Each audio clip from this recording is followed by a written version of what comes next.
Welcome to the desk of Ladyada. Hi, I'm inside the circuit playground. Welcome to Desk Ladyada. It's late night, but we had a busy day, so we finally had some time to sit down and maybe do some electronics. So tonight I just wanted to do a quick chat about Raspberry Pis and real-time clocks, and just talk a little bit about why you'd want a real-time clock. 'Cause I'm working on a really small real-time clock add-on. And it's a common question. It's a common thing people want to do to their Pi once they know why they want it. Do you know what a real-time clock is, Mr. Ladyada? Well, is it a clock that tells you what the real time is? Yes. I'm glad I passed this test. Good work. You're qualified. I'm here all week. Thanks. It's basically a clock that tells you the real time, which is kind of a weird thing to think about because we have watches and everything around us has timekeeping ability, but actually it's really hard for electronics to know the correct time. It's actually one of the hardest things to do, and the reason for that is to keep track. Basically computers and electronics can only keep track of time with a crystal oscillator, something that clicks back and forth, n times a second, maybe about 32,000 times a second, and by counting those ticks, it can keep track of time. But you have to set the time, right? Because I remember, you get your VCR. Used to be your TV or VCR, or your oven or your microwave. You have to set the time the first time, and that's why you get the blinking 1200. There's a real-time clock inside of your microwave or oven, but unless your microwave or oven has an internet connection, it doesn't know the time. It comes to you from the factory. It doesn't know what the time zone is or the time, so you have to set it. And then, of course, you have to set it every time there's if there's a leap second or leap, the daylight savings time, and you have to bring the time forward or backwards an hour. It's not going to be able to keep track of that. And so that's why engineers who love keeping track of time invented NTP, the Network Time Protocol. And that is basically what allows everything connected to the internet to know the time, because basically what you do is as soon as you connect to the internet, you can just get the time from any of thousands of servers, and basically all they do is tell you the time. And I can even look on a website for an NTP server. That's why you plug in your computer, and it will, once you tell it the time zone, it will always sync up. And so while VCRs used to require you to set the time, or they would blink 1200, nowadays we don't have VCRs, we have DVRs, and they all connect to the internet, or basically the internet through your cable connection, and so they get the time set that way. And that's why you don't usually have to set the time on those. Maybe you have to set the time zone, but they usually know the time. All right, well, So that's a little bit about real-time clocks. But it'd be fantastic if you could perhaps show some type of hardware demo or how this relates to me in my life. I would like to do that. Okay, so can you go to the overhead background thing? Yes. So here's a Raspberry Pi. Is that a real-time clock? It is, but I'd like to show the Raspberry Pi. I'll put it back in the location it was before. Okay. I'm going to remove this. So this is a Raspberry Pi computer, and you got the Ethernet here, USB, headphone jack, camera connection, HDMI, micro USB power supply. I think that's a display, chip, and then the GPIO. I think this is a Pi 2. Yeah. This is a Pi 2. And so what there isn't on here is a real-time clock. And you can always tell if there's a real-time clock because there would be a little coin battery somewhere. You do need to have a battery backup, because otherwise when you remove the power, that crystal that clicks back and forth, there's no way for you to power it without, you have to have a battery of some sort. And so historically, if you look on your motherboard, for example, for your computer, I'm not going to take my computer apart because I'm using it right now, there's a coin cell battery on there. There's a battery that keeps track of time, so when you power off of your computer, it knows the time even if it's not connected to the internet. So wait, so you're saying that a Raspberry Pi, this portable computer, doesn't have a real-time clock in it? No, they don't. So how does it, but it seems to have the right time when I use it. How does that work? It has the right time when you use it because like 99% of the time when people use a Raspberry Pi, they connect it to the internet. And then when you go to the internet, if you type in like NTP server, for example, there's like a list of all these servers. There's one that Raspberry Pi uses. And how do they know what time it is? They basically go to one of these places, timea-nist.gov. And how do they know what time it is? They actually use usually either a GPS device, or they're synchronized to one of like the main. There is like a central timekeeping service in America that uses like cesium clocks and shit, and like it's, like you can measure the time by looking at, I think, at the frequency of oscillations of a star that they've determined, like the frequency of flickering of the star, or the number of transitions of a hydrogen atom per second. I'm trying to remember. There's a couple different things where I think none of these places you have to actually like connect. You have to connect through with the NTP server. They don't have a web server. Maybe NIST.gov does. But you know what? Time.gov. Right? I think I used time.gov once. There you go. So this is a place that it has a web service as well as NTP. So this has the correct time. But yeah, usually there's a couple ways you can tell like the true time. For 99.9% accuracy, you can use GPS. But the GPS satellites are also synchronized. They're basically synchronized for you, but it's just really inexpensive. You can get like a GPS receiver for about $40 or less and synchronize that way to get like true time. So you don't have to connect to the internet. If you live in Colorado, you can use the WWVB, which is a radio broadcast that tells you the time over like a radio transmission. You can't really get it on the East Coast. Like you can if you like hold it out the window to the western sky. If you have any kind of satellite, and basically any sort of way of communicating with the outside world, you can usually get the time. A time service is very common. And like I said, the internet, like Linux computers, Mac, Windows, they all have NTP built in. So like Apple probably runs their own NTP service even. I would like to thank time.gov for not blowing your budget on web design. I think totally. This has not changed since the 80s. This is classic. Classic. Look at this. It's awesome. Anyways. Yeah, look at no this. Waste. No waste here. There's like no... Haste makes waste. There's no Ruby on Rails. There's a Flash version. I want to hear about this. Ain't no Drupal going on here. Hopefully this will stay up for a while. Anyways. But it works on every browser. Anyways, time.gov. You can always remember that.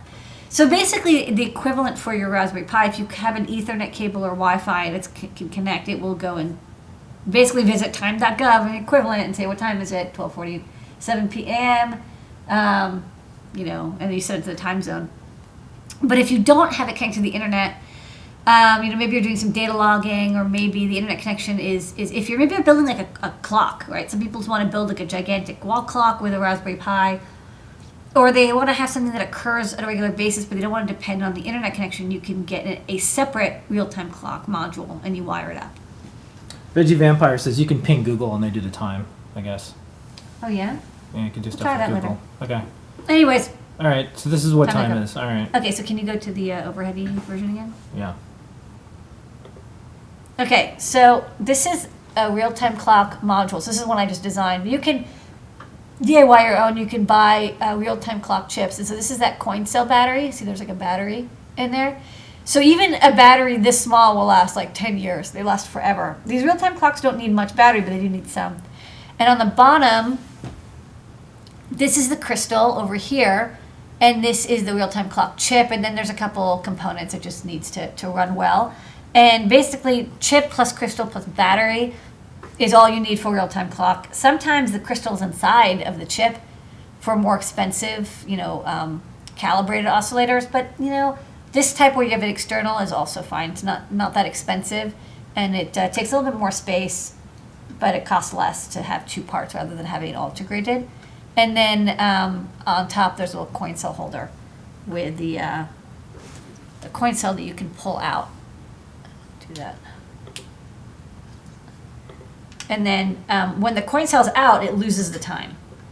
So I can actually show that. So next step, let's plug this into our Pi. And this Pi is actually connected to the internet. It's got Ethernet plugged in, so I can talk to it. But this would work just as well, if you didn't have Ethernet. Okay, so next up, can you go to, yeah. So let's connect to our Pi. And I actually did a bunch of the setup because I just wanted to show what it looks like when you're done.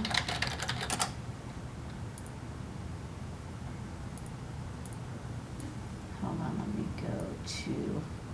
So this is the guide. When you do the terminal, Yeah, I'm gonna put it in my location. But this is the guide, which we already have. It's called Adding a Real-Time Clock to a Raspberry Pi, and we recently updated it for Jesse and Wheezy.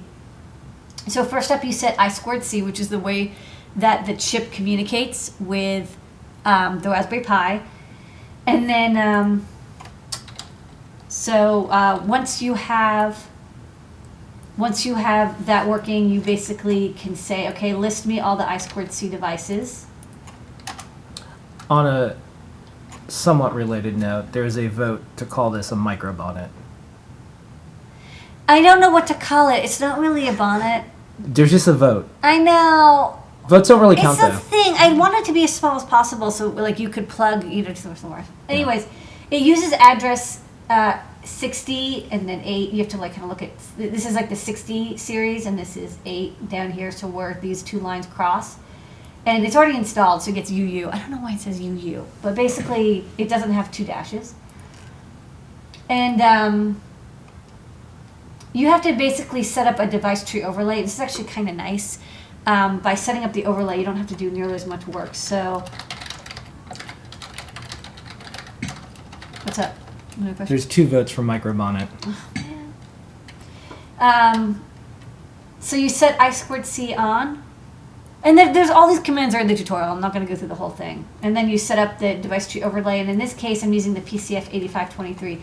Each real-time clock, the 99.9% use I2C, but they have slightly different configuration, so you do want to make sure you get the right one here, because they use the same address, even like the DS1307, DS2331, the PCF 8523, which I like, but you have to get the right one, because otherwise you might get weird results, and the Pi doesn't know, there's no way for it to know which one you installed. So if you said DS1307 but it's really a PCF 8523, seconds and minutes will be reversed. Really annoying, right? Weird stuff like that occurs. So be careful. And then you have to remove this fake hardware clock, basically because there's no real-time clock, but Linux is what do you mean? It's not used to running on computers like this that don't have a real-time clock, because again, every motherboard has a real-time clock. In fact, I think I have an image of what an original, hold on, real-time. I've informed the chat room that, What? Where's my camera going all weird? Oh, here I am. There you are. I've informed the chat room that I am willing to sign an executive order to make microbonnets a consideration. Okay, thank you. I'll take that under consideration. MOSFET, give me my pen. Okay. So over at the tutorial, the general purpose tutorial about real-time clocks, this is actually an image. I think this is from Wikipedia. This is a real-time clock. And what's really cool is it says real-time, ramified. It's bona fide. Real-time clock, and there's a little alarm clock. Nobody has alarm clocks like this anymore. Who has an alarm clock with 2 bells? It's just the save icon. Who even has that anymore? That is cool that it's a chip with a clock on it. Yeah, so what this would have actually is the coin battery inside of it, or lithium battery inside of it. Young kids will be like, that's a weird looking mouse. I know. It's like a pig or something. Yeah, it doesn't make much sense. So since it's so unusual for... MOSFET's available. Someone said, is MOSFET around? He's around. He's around, but he's around. barely... He's barely conscious. He got into Ladyada's electronic bag and started eating her turkey sandwich. He did. Total garbage cat. He loves turkey. This cat is nothing he loves more than deli sliced turkey. He freaks out over turkey. Are you going to be on that screen for a little bit? Yeah. All right, I'll be right back. All right. Anyways, yeah, I want to go this way. So, right, so you set it up and you remove the old hardware clock, and then you create a proper hardware clock, and you basically just put it into live UDEV hardware clock. There's like these stuff where you do it. Okay, now you're ready. So now you have a Raspberry Pi, and here's the secret. While you don't have to, it's easiest if you set up your Raspberry Pi to be on the internet. Otherwise, you have to set the time. So get it so the time is correct. So this is the correct time. And then what you can do, like it'll automatically set the time if it's on the internet. So that's what makes it easier. You can set the time with the date command. You can set the time, like time zone. You can set like the hour using like the setup of like month, day, hour, month, minute. You can look online for how to set the time of date. But honestly, I find it easiest to like put it on the internet, have it sync the time once, because once the module has the time set, you can remove it, and with the battery installed, it's good forever. So actually, I'm going to install that battery because it's time to install the battery. And first thing you can do is you can read the time, and you'll notice it actually won't be right. Sorry, double clicked. Cron bonnet has been suggested. Ooh, cron bonnet, that's funny. Okay, so for example, the time read from the hardware clock says it's 2004. Wow, that would be great. But it's not. It's not 2004. It has the wrong time because when the real-time clock starts up, it's like, I don't know what time it is. I'm going to guess it's the 2000s. Sometimes it says like 1970, whatever. So now you have to set the clock. So do sudo hardware clock write, W for write. And that writes the time over I squared C. And then when you read the time back, you'll get this. It's going to be off by like a half a second, because the Raspberry Pi has like microsecond precision, but the real-time clock only has second precision. Like it only knows like discrete seconds. It can't store milliseconds. So as you read from it, it's always going to be off by like, approximately half a second. And it can get as high as, if you get it right as the time changes, it'll be off by 1 second. But that's it. Now, when you reboot the Pi, and if you rebooted it without internet, when it comes back up, it'll have the correct time always. And we'll have the correct time for about 7 to 10 years. That coin cell will only get used, the power only gets used when there's no main power, so you don't have to worry about like, oh, should I remove the battery if it's powered from USB? Real-time clocks are smart enough that they'll notice when there's main power versus backup power, and they'll automatically switch over. So that's what is so handy about real-time clocks. I have some breaking news from the chat room. Okay, have they revolted? No. Cronut has been suggested. The cronut? But then someone says Cronut sounds too much like the Connet project. I don't know what the Connet project is. I don't know either. But that's the Cronut. Thank you. And that's it. So that's just a little introduction to real-time clocks, and just showing off the hardware as I'm testing it. I made this little thing so you can plug it in. Uh-huh. And when is this going to be in the store, you think? like next week. Yeah, really? That fast? Yeah, because we got all the PCBs. I have to order stencils, but we'll probably fab it on like Wednesday or Thursday. So like about like 1 week from now. Okay, that's pretty cool. Unless something goes terribly, terribly wrong. Okay. All right, well. Cron bonnet. Thanks for tuning in to Desk of Ladyada, everyone. If you would like to support this show and others, please purchase something on Adafruit.com. This is actually how we do all this. Like a Cronut. I actually have breakout boards for the real-time clock, so if you want to build one, if you don't need this little plug-in thing, you can just pick up any real-time clock. Or just check out the tutorial. It's on Learn. One of, 12,000 tutorials we have? Yeah. There's a lot.